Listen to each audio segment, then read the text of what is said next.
Harvard is the greatest university on the planet. Fancy people, a global institution, privilege that just oozes from every pore of every place that you turn. So, cachet, the inner sanctum, they're rooms within rooms within rooms. They are intent on cultivating its brand of prestige. By any means.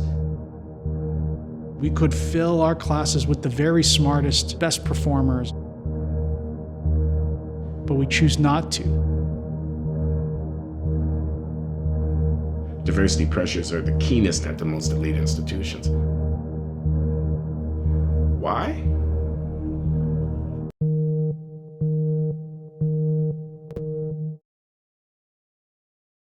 When I try to apply to these schools, everyone has this they know certain unsaid things about the admissions process. And part of the reason I wanted to do this interview was because everyone's looking for the same story and they don't really care what you have to say. It's always this Asian kid, high test scores, you're mad that he didn't get in, right? I think I'm interested in the way affirmative action is portrayed, because it's a very dishonest debate. They've invented these new admissions schemes called holistic admissions. The holistic review. Holistic review. Holistic admissions. Holistic review of an applicant. As a Trojan horse for discrimination. They rank applicants on several dimensions: academics, extracurriculars. They grade people in three things: academics, extracurriculars. Asian Americans, by and large, get much higher academic and extracurricular grades than other races, including whites. In each of those factors, Asians are in the top rank, except one, the personality ranking, where Asians suddenly drop to the bottom. Some admissions officers referred to Asians as a kind of homogenous group, all very similar. Wow. Describing Asians as quiet, math or science oriented, book smart. Test-taking robots with no personalities. If you're an Asian American, you have to score 240 points higher on the SAT to have an equal chance of admissions. That's 400. Maybe even higher. Show me an Asian kid with low test scores who gets in because he or she has a fantastic personality. And show me a black kid with high test scores who doesn't get in because he or she has a poor personality. Such people must exist.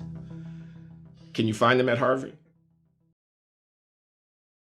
Based on my understanding, I think the fact that I'm Asian American plays a pretty big factor into why I was rejected.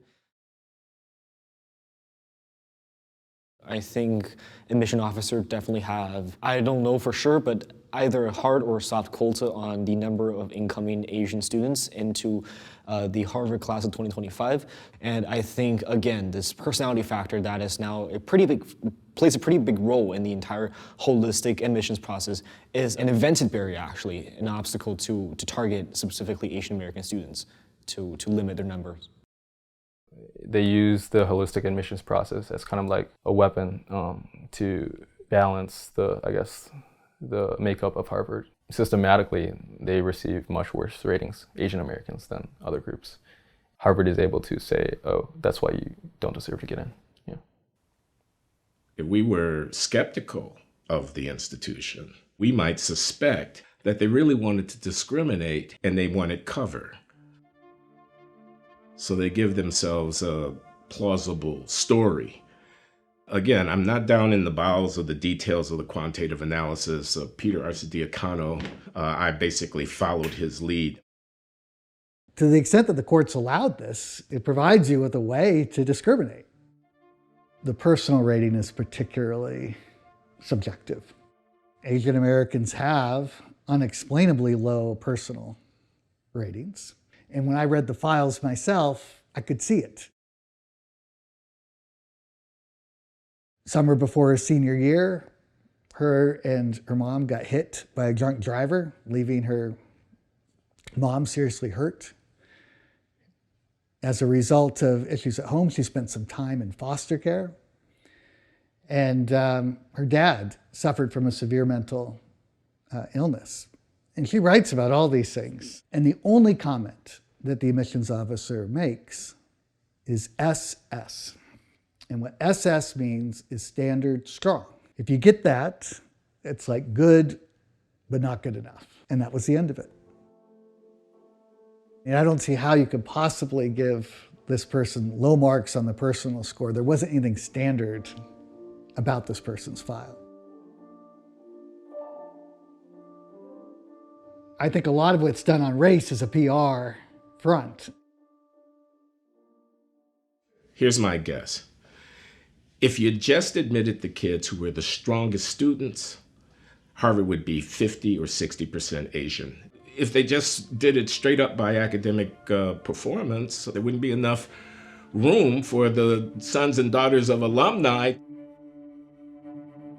Applicants in my school, which can literally buy their way into whatever university they want, or even just using the legacy system because they have generations upon generations of legacy etched into these top schools.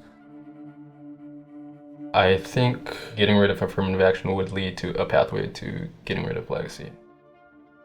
Let's be realistic, because 50% are legacy or children of donors, children of professors. I think there's no question that if affirmative action fell, they would go after the legacies and athletes. They wouldn't have the cover anymore to prop that up.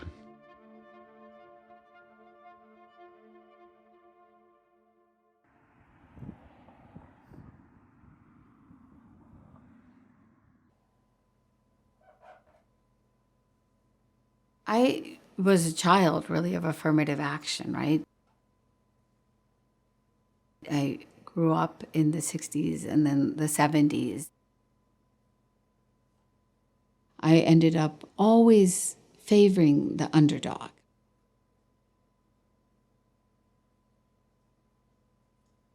I never imagined in a million years that our people, among the immigrants and the Asians, would ever be considered suddenly the Goliaths.